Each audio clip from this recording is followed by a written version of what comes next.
घमंड अहम भाव जीवन को कठिन बनाता है। घमंड पर कहानी। कई वर्षों पहले जब शिक्षा गुरुकुल में ही प्राप्त होती थी, तब एक राजकुमार थे जिनका नाम विराज हमेशा ऐशो आराम से पले बढ़े थे, कभी सेवकों के बिना कहीं नहीं गए थे। लेकिन जब उन्हें शिक्षा प्राप्त करने हेतु गुरुकुल जाना पड़ा, पहली बार उन्होंने अपना सामान उठाया। वे इस तरह के वातावरण में रखे गए जहां उनके सेवक भी नहीं रह सकते थे और इतना सादा भोजन उन्हें दिया जाता जो उनके गले के नीचे नहीं उतरता था। पर गुरुकुल की गरिमा को देखते हुए वे चुपचाप उसे खाते। पर उनके अंदर एक अजीब सी बेचैनी थी जो उन्हें परेशान कर रही थी। जैसे तैसे एक दिन गुजरा। उन्होंने अपने एक साथी शिष्य से बात की। विराज ने उनसे पूछा, वे कौन हैं, कहाँ से आए हैं और उनकी सिद्धि क्या है। साथी शिष्य ने हंसकर उत्तर दिया, हे सखा, मैं भी एक राजकुमार हूँ, शिक्षा प्राप्त करने आया हूँ और यह मेरा अंतिम वर्ष है और मैंने जीवन जीने की कला सीखी है, यही मेरी सिद्धि है। अगले दिन सभी शिष्यों के साथ विराज को भी शिक्षा हेतु नगर में जाना था। भिक्षा लेने आना अनिवार्य था, जो सभी को समान जीवन का अनुभव देता था। इसमें सभी में समेकता का भाव आता था, साथ ही विपरीत परिस्थितियों में जीने की कला आती थी।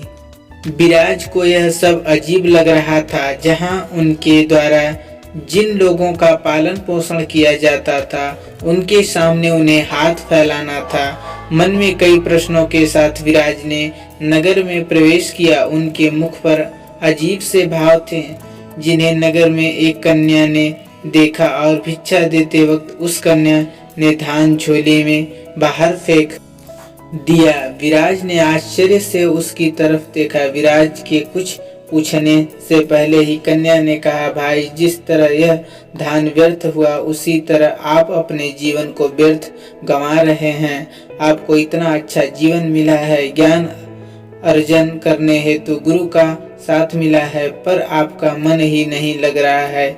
जिस तरह यह धान व्यर्थ हुआ, उसी तरह आपका जीवन व्यर्थ जा रहा है। आप इस धान की तरह ही अपने अंदर के गुणों को व्यर्थ फेंक रहे हैं। यह सुनकर विराज की आंखें खुल गई और उन्होंने पूरी श्रद्धा के साथ गुरुकुल में शिक्षा प्राप्त की और सभी परिस्थितियों में सभी के साथ मिलकर शिक्षण प्राप्त किया। इस बदलाव के बाद विराज को अपने अहम के से ऊपर उठकर जीवन का महत्व समझ आया और उन्होंने जल्द ही जीवन का लक्ष्य प्राप्त किया। कहानी की शिक्षा। जीवन विपरीत परिस्थितियों से भरा हुआ है। जब तक व्यक्ति अहम से ऊपर उठकर जीवन व्यापन नहीं करता, तब तक वह अशांत और निस्सहाय होता है। जब व्यक्ति अहम भाव को छोड़कर जीवन जीता है, तो उसे सहजता से लक्ष्य की प्राप्ति होती है। साथ ही वह इस अमूल्य जीवन में उचित खुशियां प्राप्त करता है। कहानियाँ जीवन में बहुत मायने रखती हैं। कई बार बड़ी से बड़ी डिग्री भी ज्ञान नहीं देती है और एक छोटी सी कहानी जीवन बदल देती है। शिक्षाप्रद कहानी को आधार बनाकर अपने बच्चों को जीवन का सच्चा ज्ञान दें। आप इस कहानी के बारे में कुछ कहना चाहते हैं? है तो कमेंट बॉक्स में लिखें। अन्य हिंदी कहानियाँ एवं प्रेरणादायक प्रसंग के लिए चेक करें हमारा मास्टर पेज अनूप हिंदी कहानी और वीडियो को लाइक करें। चैनल को सब्सक्राइब करना ना भूलें और अपने दोस्तों को भी शेयर जरूर करें। अगली कहानी सुनने के लिए कमेंट बॉक्स में जरूर लिखें।